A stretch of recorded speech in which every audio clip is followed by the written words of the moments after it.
So hello everybody and welcome to the first ever Tangent TV webinar. My name is Joseph Lanzalata and I am the Student Entrepreneurship Program Manager for Tangent. Today I will be your interviewer slash conveyor of information to Kingsley here. Today our guest, we are lucky enough to have as our guest and keynote speaker, the Chief Executive Officer of the Networking Institute, the one and only Kingsley Aikins. Kingsley, thank you so much for coming on today. My pleasure. Amazing. So guys, I know you're going to have a lot of questions as we go through today. The way this is going to work is I'm going to start off with maybe one or two questions for you, Kingsley, and then I will throughout the session be looking at the questions forum where you guys can all ask whatever questions you may have about networking, the power of networking, especially in the post-COVID world. And at the end, we'll bring those to Kingsley and we'll have your questions answered. If that's all good for everybody, if you have any questions throughout it, I will also be actively on the chat. If you would like to, you are more than welcome to put it into speaker view mode so you can watch Kingsley speak. You don't necessarily need to be looking at me throughout his presentation. Without further ado, Kingsley, I wanted to start off with some introduction questions just to kind of off the bat. Sure. So the first one I know that today you are the CEO of the Networking Institute, but can you share a little bit for everybody about your background and kind of how you came to be where you are today? Well, thank you, Joseph. Thanks for the invitation today. And it's great to be part of this, particularly because Trinity is my alma mater. So, you know, when I was in Trinity, I did a lot of things. I played rugby in there, etc. And the network I made in Trinity, I've kept in touch with them throughout my life. In fact, I'll be seeing several of them tomorrow evening. So I do think that anybody who's a student there is a wonderful opportunity to get going on networking in Trinity. But when I left Trinity, I went to France for a year. I played rugby over there. Then I joined the Irish Trade Board. It's called Enterprise Ireland. It was called Chorus Throctola. Got posted to Sydney, Australia. Went out there, arrived there. Didn't know a single person, but you know, got going and began to build up a network there. Then I took on the job of running the Ireland funds in the US. So I did 14 years in Boston and Massachusetts. Again, what that was all about building networks. It was about building an organization from scratch. I mean, I always tell the story that the first dinner of the Ireland funds in New York was so dramatically unsuccessful that the only reason we had a second dinner a year later was to pay for the first dinner. And that's $700 million ago. So that organization grew, 39 cities, 13 countries around the world, and it was actually a network. So I decided to move back to Ireland, establish the Networking Institute, because I got called by lots of companies saying, could you come in and talk to our executives or our leadership team or our recent grads? And we'd like you to talk about the importance of networking. And so I began to do that over and over. I did it for financial services and law firms and accounting and consulting companies. And then I began to record stuff and to film stuff because I wanted to get away from what they call sheep dip training, where somebody comes in and spends a few hours and mildly entertaining or amusing or educational, but nothing really changes. And what I'm really trying to do is bring about behavior change.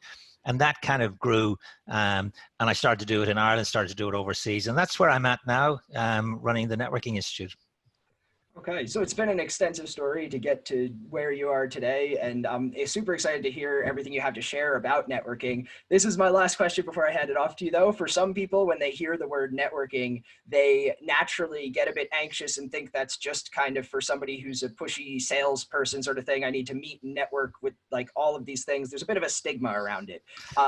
Would you be able to potentially, just before we even get into it, destigmatize networking for us? Well, you know, I think stigma is a polite word for what many people think of networking. I have to be really frank. I mean, most people just hate the concept of networking. It conjures up images of sleazy, slimy individuals late at night in a bar, flicking out business cards at a ferocious pace.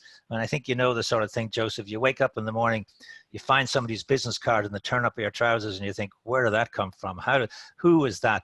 So the image of networking is about sort of somewhat inauthentic people who are kind of, you know, smarming their way around. It's got a horrible, horrible image. And as I said, most people kind of hate it. But actually, you know, when we dig into this in the presentation here, I mean, networking is not about trying to get what you want for yourself. It's actually about figuring out what can you give to other people. And a lot of people mix up networking and sociability. They think the most sociable person is by definition the best networker. In fact, it's very often the exact opposite. Introverts can be terrific at networking. And why is that? Because they do it with decency, authenticity, integrity. They're good people. They ask questions and they listen. And they're all the skills that we're going to dig into now about networking. So actually, you're right. It's got a pretty lousy image, but actually, hopefully by the end of today, people will have a different thoughts and views on it. All right, well, we're all excited to hear what you have to share. Guys, if you want to, at the top, put on speaker view. You don't need to see me anymore. I'm going to hand over to you, Kingsley. You can take it away. And once you're done, guys, again, I'll be watching the question section, and I'm happy to ask whatever questions you have to Kingsley. Take it away. Well, look, thanks, Joseph. Look, I lived and worked in 6 countries around the world, as I suggested earlier. And to me, you know, networking wasn't a luxury; it was a necessity. It was a way to not just to survive, but really to kind of to thrive in these organizations. And actually, networking is fundamentally it's about a core truth about business, and in fact, you know, a core truth about life. It is all about connections, and the basic human desire we have is to interact interpersonally, and that's why this period we're going through now, this lockdown period, is such a strange kind of phenomenon for so many people, because that whole part of our life has been taken away. But the reality is that without a network, I mean, your success will be capped. And you build a strong network by investing in it over time. And it's a bit like picking up grains of sand one at a time. It seems just too impossible to do, but actually over time it becomes bucketfuls. And when you think about it, every day you have 5 opportunities to network. You can have a breakfast, a lunch, you can have a dinner, you have a cup of coffee during the day, you can have a glass of wine after work. 5 a day is 25 a week. If you just took 2 of those opportunities in a week, you know, that's 100 opportunities a year. And that's what I mean by building it over time, growing it over time. And, you know, networking is not about any one big thing. It's about a whole series of small behavior change, which if you implement them on a daily basis, they become habits, then they become rituals, then they become sort of what you are about as a person, who you are as a person, sort of like the way you live your life. And it's based on a very, very simple premise in many ways, than the importance of networking, that life is a game of inches. The difference between success and failure, the difference between coming first and second can be minuscule. So see your network as the difference maker in a pretty competitive kind of world out there. And we know it from sport. You can play 4 rounds of the Masters and win by 1 shot. You can win Wimbledon the 5th set. You can have Johnny Sexton drop a goal against France in the 3rd minute of injury time. The difference is very, very minor. So on the basis that life is a game of inches, you have to think of every single thing, every single advantage that you can have going for you. And your network can be an important part of that. So there is a price to be paid for being an average networker. Networking essentially is about 3 things. It's about changing your attitude and becoming relationship driven rather than transaction driven. And that's can be challenging because we all get assessed and compensated on transactions. It's about altering our behavior. And that's the hardest thing in the world, is behavior change. And we all know it. We all know it from good New Year's resolutions. We know it from diets. We know it from taking up exercise, etc. And it's also about learning some new skills or getting better at some skills that you have. So we're going to go into all of those things as we progress through this afternoon. But to make this work, you have to take action. As a fella says, you can't learn to swim by reading a book. Yeah, I can't do your press-ups. You know, you've got to take action in this stuff. And if nothing happens, nothing happens. So we're going through an extraordinary period now. And to use that much overused adjective, unprecedented, I guess. And it is very much a global health crisis. But this global health crisis is going to be followed by a global jobs crisis. And the bad news is that literally millions of middle-level executives around the world are going to lose their jobs. And they're going to have to rethink not just what they do, but they're going to have to rethink who they work for. They're going to have to rethink not just their careers, but actually rethink sort of the sectors that they work in. And they're going to need their network more than ever as we enter into this post-COVID environment. But that's not to say that before COVID-19 came upon us, there wasn't intense disruption going on, because there was.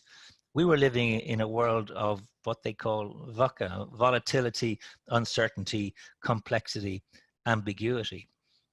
And we were facing disruption from AI and robotics and extraordinary amount of shifts and change. They were happening anyway. When you think about it, coming up to this crisis, the largest taxi company in the world, Uber, owned no taxis. The largest accommodation company in the world, Airbnb, owned no accommodation. The largest content provider on the web, Facebook, provides no content. The largest retailer in the world, Alibaba, has no stock. So there was an enormous amount of change going on. I remember before this COVID crisis listening to the CEO of Mercedes-Benz, who said change is happening now faster than ever before and never will be as slow again. So that was the kind of world that we were in, where success in the past was no guarantee of success in the future, where the strategies that got us here won't get us there. Where, as Peter Drucker said, to create the future, you have to be the enemy of today.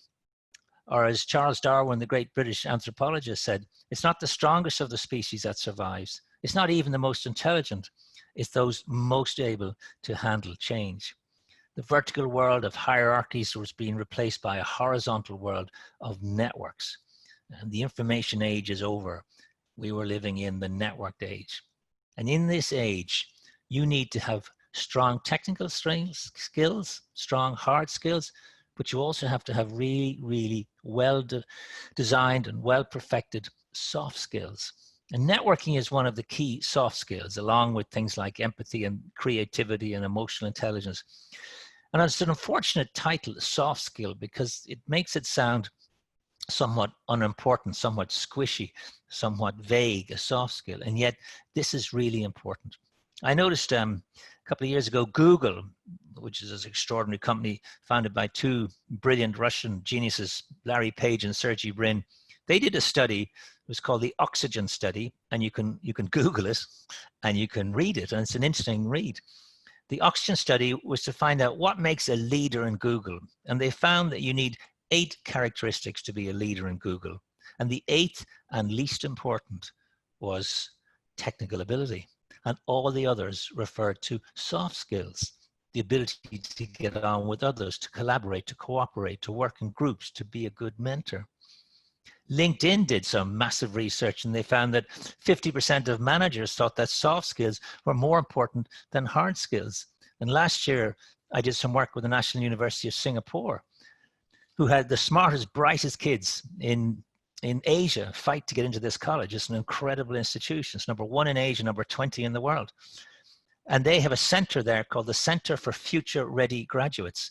And it's actually to teach the graduates the soft skills that are needed. And I hear it all the time talking to companies. They say that the needs that we now have refer a great deal around this area of soft skills. Of course, you need your hard skills.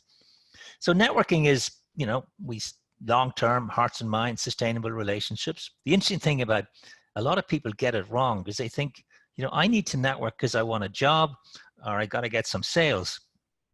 I actually come at it from a totally different point of view. Networking is not about getting. Networking is about giving. It's about how can I put my network at your disposal? How can I be generous in the way I put my network for use to you? That becomes really interesting. So why is networking really important? Well, frankly, you can't go it alone.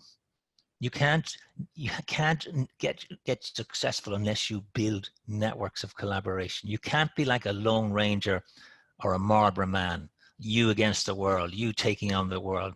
It's a kind of a myth of individualism that's kind of out there, but it's just not true. It just doesn't work that way. Opportunities don't float around on clouds. Opportunities are attached to people.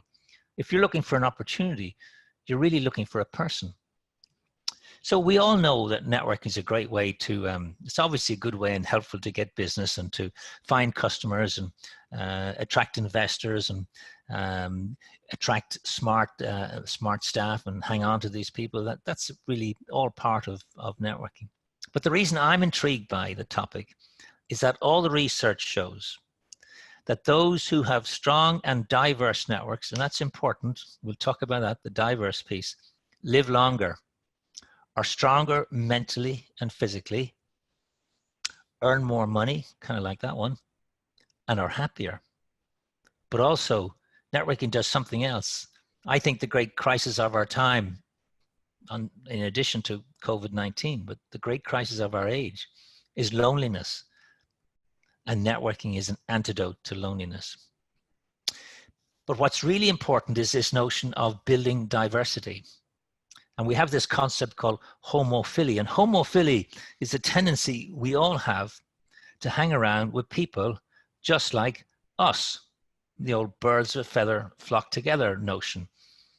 You know, we're born to families with people like us. We go to school, people like us. We play sport. We go on holidays. We work with people like us. We marry people like us. And we produce more people just like us. But here's the reality. The world that we're in is not like us. The world that we're in is very diverse. Here's some interesting statistics. 14% of the population of the United States were not born in the United States. In Ireland, it's 17%.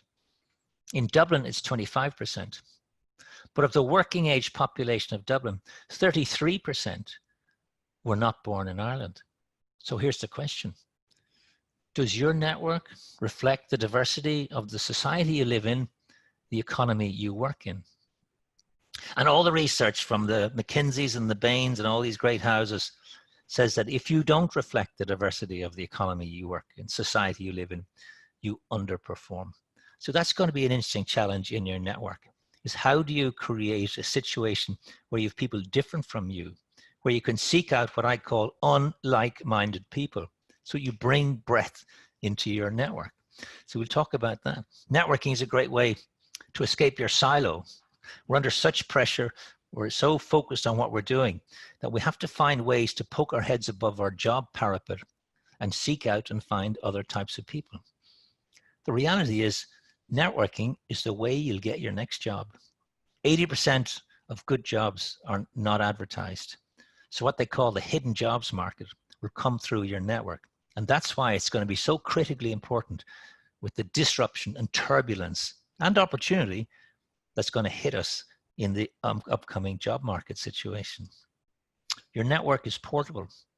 You build it, it's yours. When you go, it goes. So it's part of your net asset base as an individual. That's why it's important. And companies want to hire and wire. Companies want to hire people and wire into their network. It's a fascinating thing that companies now want to, when they're interviewing you for a job, they want to know about your qualifications, of course. They want to know about your technical ability, of course. They want to know about your experience, of course. But now they want to know something else. They want to know who you know.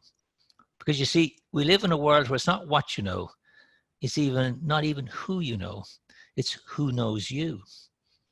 Reid Hoffman, who's the co-founder of LinkedIn, talks a lot about what he calls network intelligence. It's based on a simple premise. He said, there are more smart people outside your organization than inside the organization. So now you've got to see the people who work for you and their networks is an important part of the development of companies. And network, of course, is important for referrals. And we know that 60 to 70% of business comes from referrals. So it becomes a really critical thing. But there are, and you know, Joseph mentioned at the beginning, there are some real sort of problems with networking. This notion that most people kind of hate it. It's got this kind of lousy image we said earlier. But also it's not taught at school or college. It's not, companies don't have strategies for it. When I do my networking training for corporates around town, I always ask to begin 3 questions. I always say to the group, on a scale of 1 to 10, how important is networking? And everybody says it's like a 9 or a 10. It's really important. And then I say on a scale of 1 to 10, how good are you at it? And most people say they're like a 5 or a 6. And then I ask a final question. How many of you have done any training in networking? And it's 1 out of 10, max 1 out of 10. So there's a kind of a conundrum there. Networking doesn't show up in the recruitment process.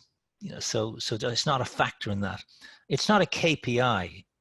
You're not assessed, compensated, rewarded, incentivized for networking.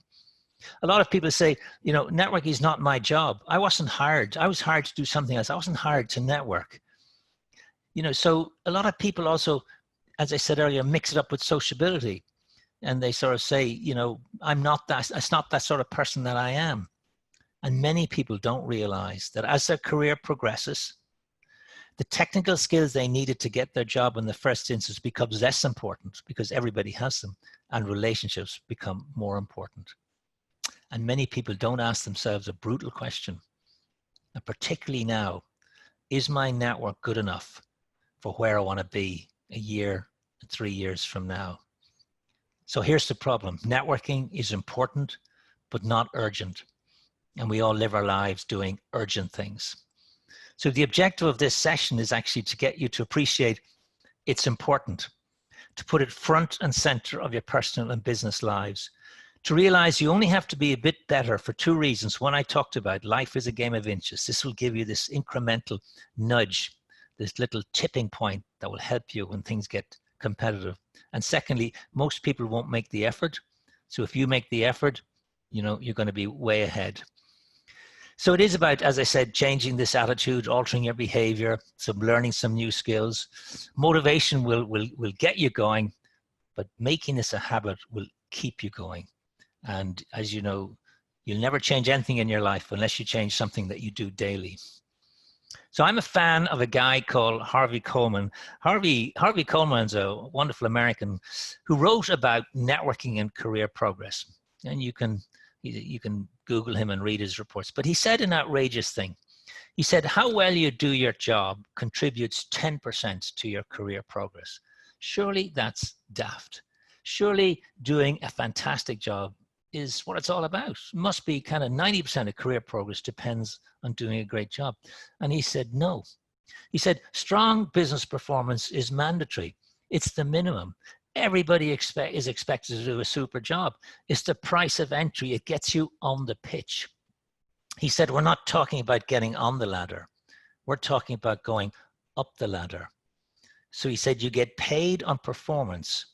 You get promoted on what other people think of your potential. So now he's introducing these pesky 2 little words, other people. So performance gets you a ticket into the stadium of competition, but then other things come into play. This is what he calls the pie theory of career progress, P, I, and E. So P is performance, and that's only 10%. Wow. So he says the I of the pie theory stands for your image. And he says that's 30% of career progress. And your image is, what do other people think of you? What's your reputation? And your reputation is what people say about you when you're not in the room. And your reputation follows you around. In fact, in some cases, your reputation precedes you. People have a view on you. They have a perception of you even before they even meet you. Are you positive? Do you bring solutions? Do you bring problems? And so when people look at you, can they see you at the next level of leadership? Do you sound like a leader? Do you have strong vocal executive presence? And so basically, this is about how you come across.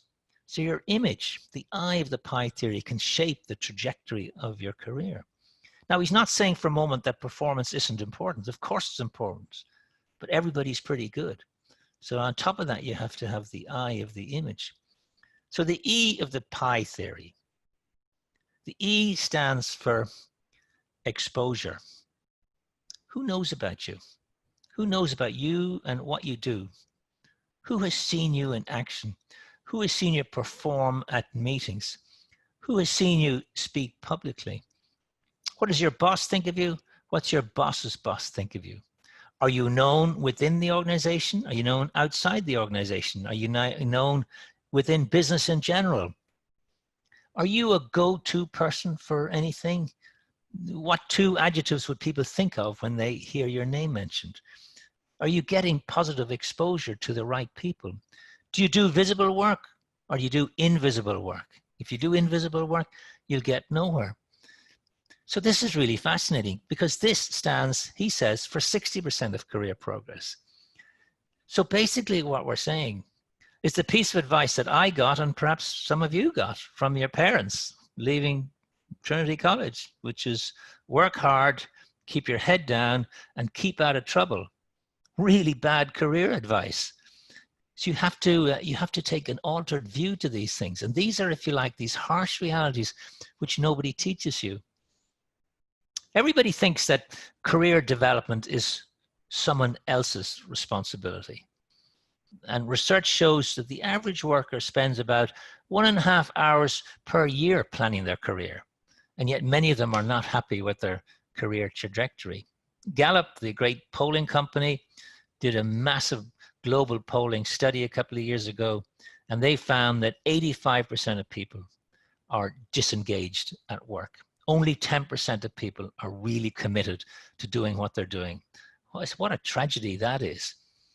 And yet research shows that 70% of employers think it's the job of the employee to look after their career development.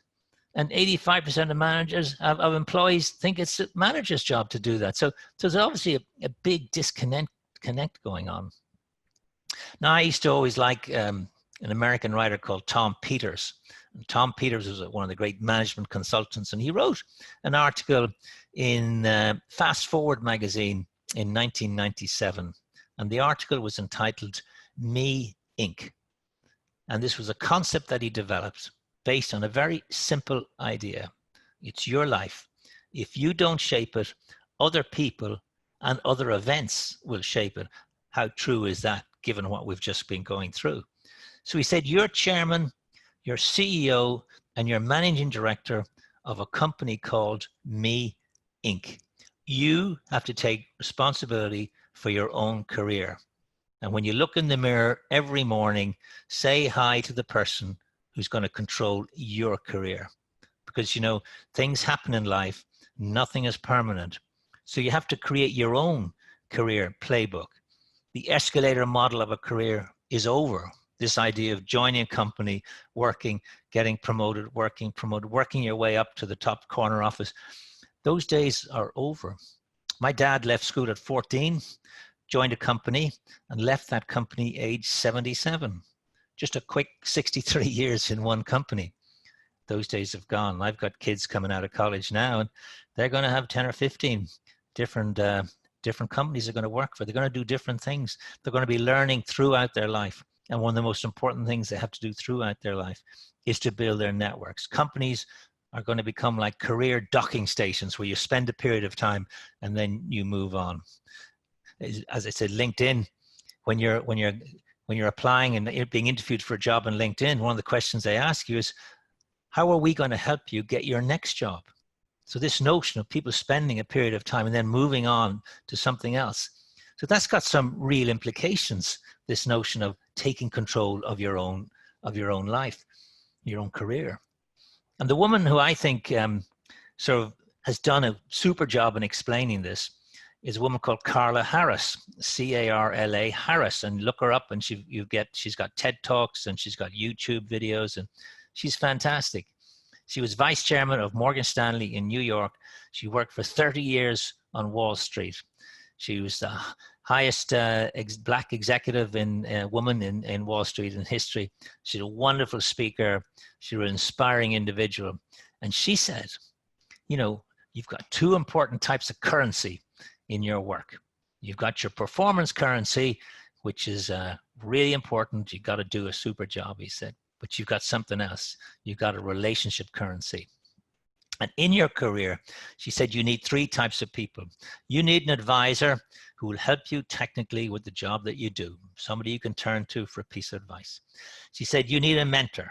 And a mentor will give you the good, the bad, and the ugly. This mentor may not be even within the company, but they're really important. But she says, there's somebody else that you need. You need in your career, you need a sponsor. Because, she said, decisions about you and your future will be taken in a room that you're not in. You won't be there. Decisions will be made about your promotion, your compensation, the projects that you get will be taken by people sitting around a table and you're not there. So the question she asks is, who's going to carry, as she says, your paper? Who's going to talk about you?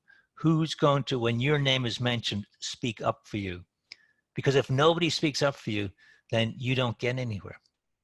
That's the importance of having these relationships. throughout your career because these decisions will be taken and you're not in the room. These relationships will pull you as much as your talent will push you. And so it's a fascinating challenge for all of us as we sort of craft our career. And she says, you got to think about your personal brand, and successful people are successful brands, and everybody has a brand. You can't opt out. And your personal brand is not what you say it is. It's what other people think it is. And not having a personal brand is having a personal brand. The only question is, do you want to determine your personal brand, or do you want other people to determine it? And when you let other people determine it, it's generally not the brand that you want. So you have to decide, do you want this personal brand that you have to be something that happens accidentally or something that happens on purpose? Every day you're being judged whether you like it or not. So do you want to be in the driving seat, or do you want to be in the passenger seat when it comes to this? And developing your personal brand is all about unearthing what is true and authentic about you and making sure that other people know about it. And it's no longer enough to rely on your boss or your boss's boss. Because when you think about it, what do they care about more, their career or your career? So there's the challenge. You need to become known, not famous. You don't have to become a Kardashian, but people have to know who you are. It becomes important. So what should companies do? We've talked about me and being about individuals, but what should companies do? Well, companies have to focus on building a networking culture within the organization, a networking kind of ecosystem. They have to allow people to develop these kind of relationships outside of the organization. They have to use that hire and wire concept, bring in people. They have to realize that all these individuals within the organization have networks, and how do we put them at the use and disposal of a company? And I've worked with various companies who put in place different schemes to encourage their people to spend time outside with different sorts of people and to report back. And it's this whole notion of network intelligence. There was an old line that says, if Hewlett-Packard knew what Hewlett-Packard knows, it would be a great company. So what are the characteristics of great networkers who do this stuff really well? Well, they work hard at it. They're humble. They don't brag. They don't keep score. They don't say, hey, Joseph, I did you a favor a few weeks ago. You owe me one. They don't sort of think like that. They think like farmers who plants a seed, waters, nurtures, looks after the seed, and just knows that there will be a harvest. They know that there's two types of information in the world. There's formal information, and you can read reports, you can Google it, but it's available to everybody. You can't compete on what everybody knows. And there's informal information, advice, suggestions, nods, winks, tips, and that comes from your network. That can be the nudge factor. That can be the difference maker. That can be the competitive advantage that you have from your network. But great networkers understand something else. They totally understand and appreciate the power of technology, which is so incredible. And they understand it and they use it. So they're high tech, but they're also high touch. And they get that balance right between being high tech and high touch. And there's a tendency for many people to veer towards being just high tech and to forget about and miss out on the high touch dimension. But great networkers totally understand that. So they do their networking with honesty, decency, integrity. They're good people to be around, and they're fun to be around. And they understand the importance of social capital. Human capital is what you know. Financial capital is what you own. But social capital is not within you. It's between you and other people. So there's two types of information in the world, two types of knowledge. Knowledge that you have, which is human capital, and knowledge which you can access, which is your social capital. So that's important. And you need to network with purpose. You need to sort of set yourself some targets. You need to research in advance who's going to be at events. You got to follow up assiduously. And you have to have a number of skills we talked about at the beginning. And one of these is you need to be a world-class listener. It's the single most important skill in networking, is to give somebody the power of attention. The most generous thing you can give somebody is the power of rapt attention. But we live in a world where nobody listens. Most people listen only to prepare what they're going to say next. Most people think that talking is more important, but you learn nothing when you're talking. You're only repeating what you already know. Most people see listening as a sign of weakness, a sign of not being an expert.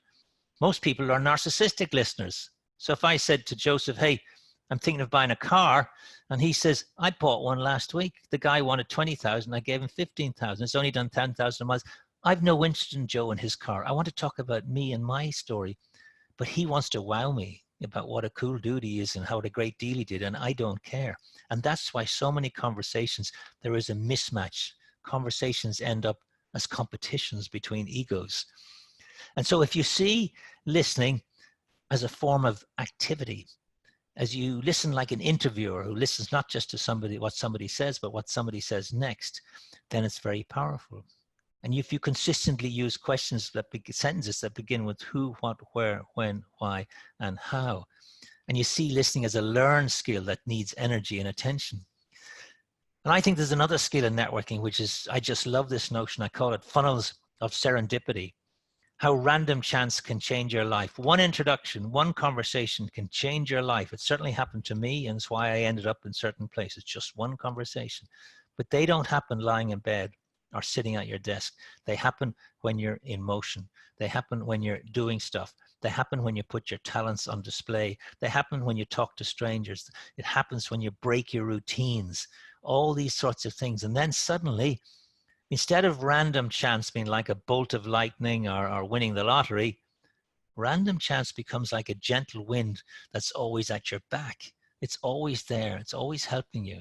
And you can make it work for you. And it's important also in your networking that you build a lot of weak connections. Your weak connections can be more important to you than your strong connections. And why is that? Because we tend to hang around with people, and not only do we know them, we know their views, we know their opinions, and we know who they know. But weak connections are different. They bridge you into all sorts of different organizations, different places. So when you do, in terms of a bit of process around networking, I think there's a 4-stage process in it.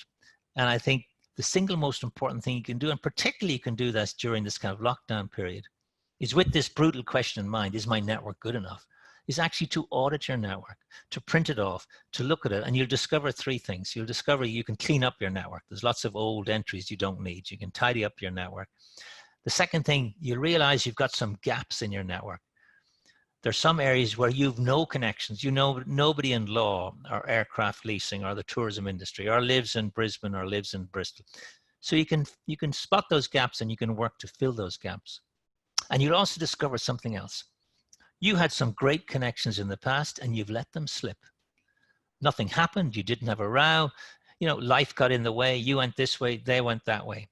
It's worth reconnecting every so often with a couple of these dormant connections that you have, because not only have they moved on and up, but so have you. And it's fascinating. You can pick up where you left off, and it's really fascinating. It's good to say, give yourself a target of making 2 of these connections every month. And the second thing you've got to do is you've got to segment your network. Not everybody is the same on your network. And you've got to divide it into 4 categories. And a contact is somebody on your network, and for the life of you, you can't remember who they are. You must have met them at a party reception, or I'm not sure where. Maybe exchanged a business card. You're at a Chamber of Commerce dinner, or you're sitting on a flight, and you put that on your database, but you don't know who they were. So that's pretty damn weak. The next category, moving up this kind of pyramid, is a connection. A connection, you know them, they know you. If you call them, they know who you were, and vice versa. So there's an element of familiarity. That's great. Nothing happening, but still good. And then moving further up, I call it a relationship. So you know each other, you're doing something together, you're working together on some projects, you like each other, and you trust each other, which is such an important part of networking, having a degree of trust. That's terrific, but much less in numbers. And then at the top of the pyramid, I call it a friend. And I don't have many in this category because I define it as I have friends I work with and I have friends who are friends. But my definition of this category is somebody you could call on their cell phone on a Sunday afternoon, and you wouldn't do that to many people. So now you've put some shape on you've done a piece of auditing, you put shape on your network so you can actually assess it and you can spot some gaps. And then you can apply the second phase, which is cultivation, which is taking people on a journey of ignorance of you and your organization to a position of passionate zealotry. And that takes time and energy and focus and an awful lot of shoe leather, but it is all about building a degree of trust with people. And trust is not an event. You don't meet somebody and they trust you tomorrow. Trust can take years to build, can go in a nanosecond. And that's an interesting whole process of building that period of cultivation, if you like, of engagement over time. That eventually you'd be able to get to the third phase, which is solicitation, where you actually are in a position where you could ask somebody. Asking is your most powerful personal marketing tool, and yet many people shy away from asking. The worst thing that can happen is somebody might say no.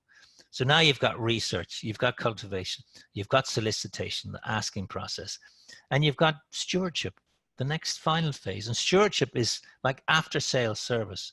Stewardship is all about looking after people who are doing good business with you, or who you have a good relationship with. And you know, the number one reason people give up doing business with another organization is that they detect a spirit of indifference. Their business is taken for granted.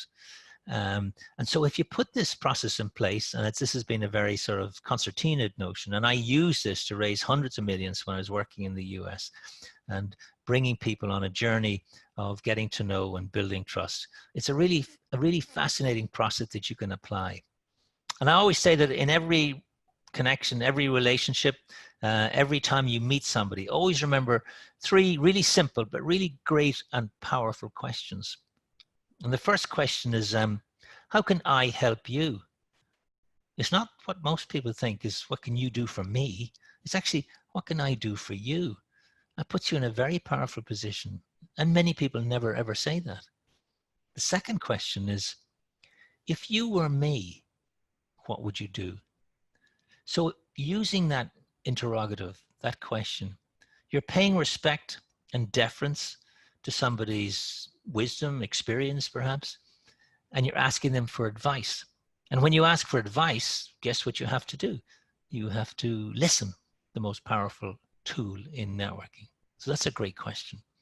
And then the third question, and it's kind of like the gold dust question, this great question, which is, who do you know who works in aircraft leasing, lives in Brisbane, works in insurance? So now what you're really saying is, are you willing to put your reputation on the line for me? Are you willing to make that introduction? And if you've got to that position where people are willing to pick up a phone and make an introduction and make a referral and to put their reputation on the line, that is absolutely fantastic. So I always try to replace cold calls with hot coffees if you can. So I've done sort of about 40 minutes, and I'm going to wrap up now with just what are the sort of 10 takeaways from what I'm trying to say today. Firstly, you've got to make a decision, and it's up to you. You've got to make a decision. Is this stuff important? Am I going to do it? Am I going to put time and energy into it? And that's totally up to you. That's your call. If you make a decision, then what I'm suggesting is there's a process and there's some skills around it. So if you decide to go with this, then I do think you should think in terms of doing that audit and being harsh upon yourself, having that question, is my network good enough for where I want to be when we exit from this COVID and societies gingerly open up? Third point I'd say is think in terms of building a wide array of weak connections. You know, instead of just hanging around with people just like you, try to build an array of weak, unlike-minded people to yourself. I think that's can be really helpful.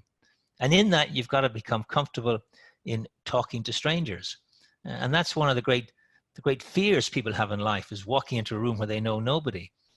But when you think about it, everybody in your life outside of your mom and pop, and I guess your brothers and sisters, at one stage was a stranger. Something happened that you connected with them and you began to build up a relationship with them. So everybody at one stage to you was a stranger. And what do we teach our kids? We teach our kids, don't talk to strangers. But ironically, statistically, our kids are at much more danger from friends and family than they are from strangers. So you have to build social capital to go with your human capital and to go with your financial capital. Social capital, the relationships available in your personal and business networks, which increases with you. So it's not within you, it's between you and other people. You've got to try and be high tech, but also high touch, and realize that many people are veering purely in the tech side. A lot of people talk electronically, but they won't speak. They won't pick up the phone. So there's opportunities for you there. And then that skill of asking questions and being a world-class listener is so, so important. And the notion that serendipity, that you can make luck happen for you. What a wonderful way of looking at that luck, you can become a lucky person. And there is a 4-step process, and we kind of rushed through it there just towards the end, of research, cultivation, solicitation, and stewardship. And finally, in networking, be fun to be with. We are the average of the people we hang around with. And when you hang around with fun, positive people, guess what you become? Or if you hang around with kind of negative, pessimistic people, guess what you become? So that's wrapped up with sort of a 3-hour session, concertinaed into about 40 minutes. I think, Joseph, people can get access to more information. We'll give them details on the website. A lot of stuff available for free if anybody wants to learn a bit more. But I'm going to hand back to you, Joseph, because there might be some questions. Absolutely. No, thank you so much, Kingsley, for all of that. I myself was here taking feverish notes, and I will be watching this back. For anybody watching it live who's lucky enough to be here in the chat, if you do have more questions, please pop them into the question panel at the bottom in the Q&A. You can ask them now, and I'll share them on. But just to kind of start us off, based on that, there's a lot of information in there, and I understand it's a long lecture. One thing that I kind of caught on to was the idea that sometimes people feel that they're doing that kind of invisible work. And if you are somebody who's then trying to kind of network and trying to grow your network or trying to be recognized, would you have any advice for somebody on if their job kind of naturally tends towards the invisible work, how they might start to begin to be more visible in their job? Yeah, look, it's a great question. It's a really important question because Sheryl Sandberg from Facebook, she's written quite a lot about this. She calls it the tiara effect. She says, and she says about women, she says a lot of women think that the way to progress in their career is to just do a super job. Keep yourself to yourself, do a fantastic job, and you will automatically soar. And when that doesn't happen, they get very, very disillusioned and quite bitter about this. So I think the issue is you have to find a way to build relationships with people, firstly, who are around you, and secondly, who are in different categories within the organization and they're outside the organization. And it goes back to my point, but you have to build diversity into your network. You've got to network and try and network with people who are layers above you, not just people who are at your level or a level below you. So it's easy for me to say that, but you have to find ways to do this, to volunteer, to do different activities, to get engaged within the company, outside the company, to have a life bigger than your job, all that kind of stuff. Otherwise, you will just get a bit lost in this echo chamber and you won't progress. It's really interesting because like some people who would be the hard worker are going to get so caught up in their job, but it might be the people who actually reach outside of that and have those extracurricular things that's going to make that connection, that serendipity you were talking about. And also because, as you move up into management, these technical skills that you needed to do a super job become less important. And Carla Harris said there's a diminishing marginal return on your performance currency. There's an increasing marginal return on your relationship currency. Interesting way of looking at it. That's really interesting. We have a question here from Mairead Geenan. So is there a good foolproof approach for meeting or talking to strangers? Well, as I said earlier, there's a guy called Andy Lopata, and he wrote a book, and the book was called And Death Came Third. And he did some research, and he found that the greatest fears in life, he said the 3 greatest fears in life, in third place was death, which seems extraordinary. In fact, he said in second place is walking into a room where you know nobody. And then he said the number 1 fear in life. Do you know what it is, Joseph? Have you any idea? Is it death? I don't know. No. So the number 1 fear in life is public speaking. He actually said a funny thing. He said, most people, when they're asked to give the eulogy at their best friend's funeral, would rather be in the coffin. In other words, people are really scared about public speaking. It's the number one fear in life. And so, you know, I always think the greatest investment you can make in your life will be to invest in becoming a competent public speaker. The greatest investor in the history of mankind is Warren Buffett.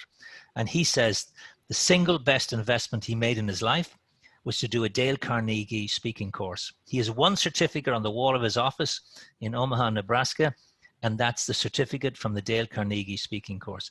So, you know, you can go and you can train on this sort of stuff. So it is a little bit about pushing yourself outside your comfort zone and doing things that you might not feel that comfortable with, but it's critically important, you know, to develop those skills, those interpersonal, the speaking skills, and take action on it.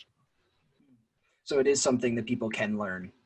Totally, people can learn. I mean, lots of people who are scared out of their life, and I certainly, you know, the first time I had to speak publicly when I was down in Australia, I'd made a total mess of it, and I was cocky, you know, and I realized that this is tough stuff. This is scary stuff when you suddenly stand up in front of 200 people and they're looking at you quizzically. You know, you've got about 8 to 10 seconds before they've made up their mind. Do they want to run with you or not? So it's a learned skill. And you can, and there's all sorts of places that you go, you can train in it. Amazing. We have another question from Joseph Keegan. He's a regular here on Tangent TV. So when you say shake up your network, do you mean literally break ties with people in your network or just distance yourself from them? No, but I do think there's a guy called Robin Dunbar, who's a professor in Oxford University.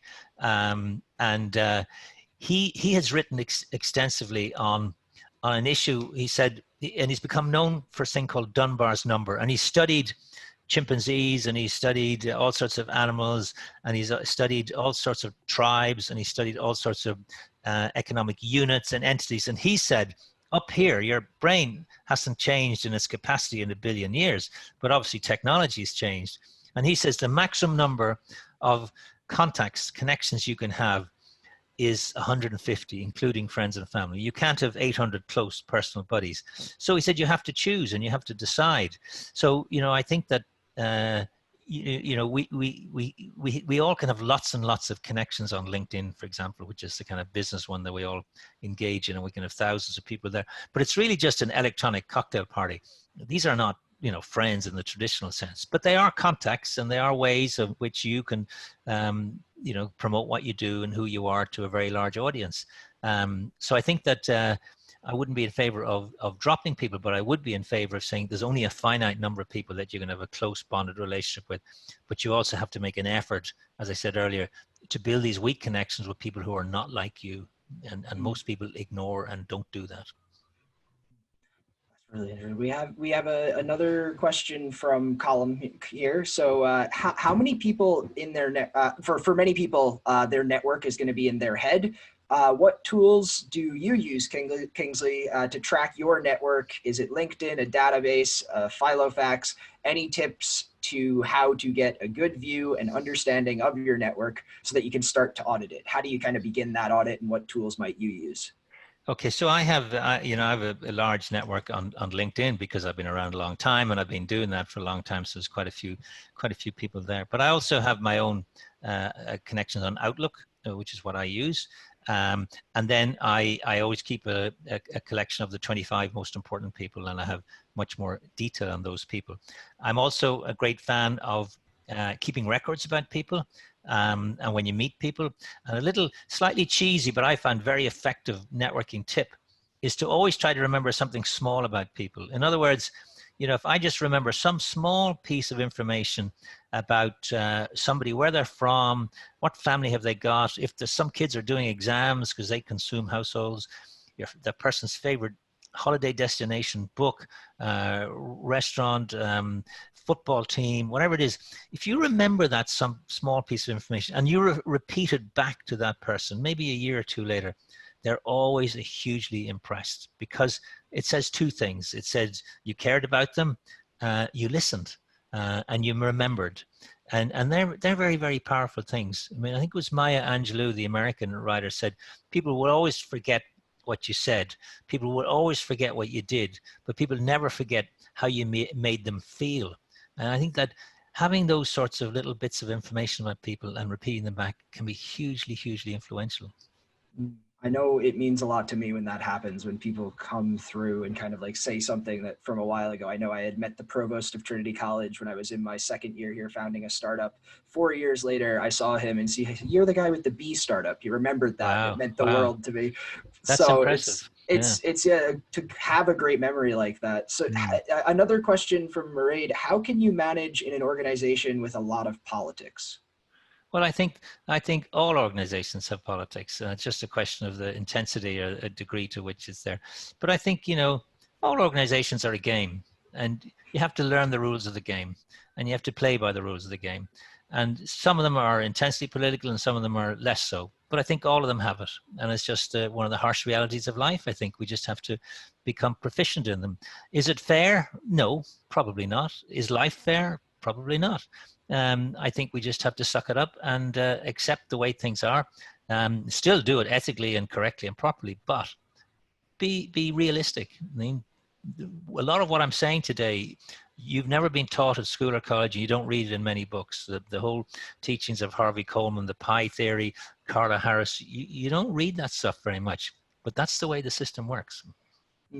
It's kind of off the back of that. There's just another question that kind of connects to it. We're coming down to the last few here. How might someone deal with kind of harassment or sexism while networking? If they're being biased when they come up to somebody, do you have any advice on how they might handle that? Well, I think there are more and more processes available within organizations now. There's intense intense awareness of this topic, which I think for decades was brushed under the carpet.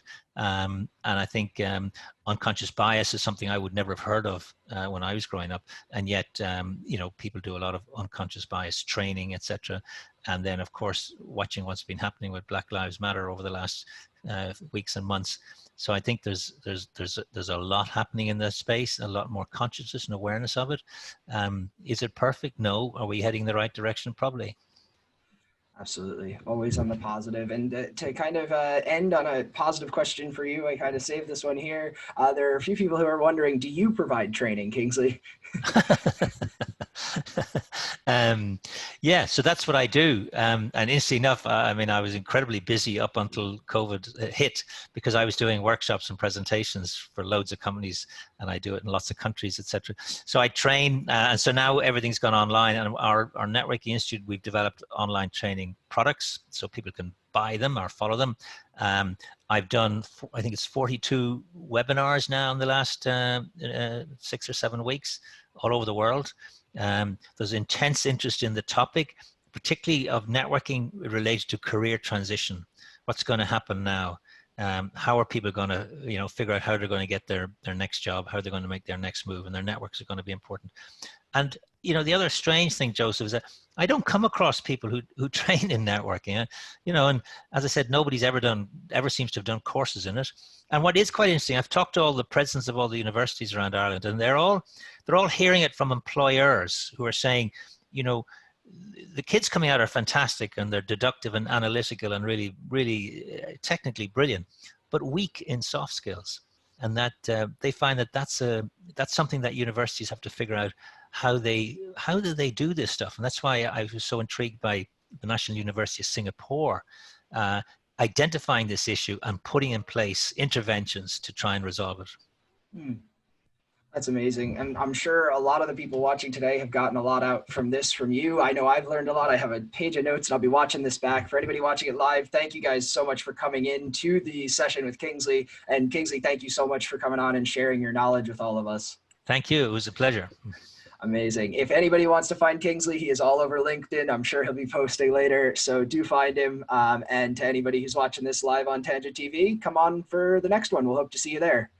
All right. Thanks again, Kingsley. I'll close it here. Bye.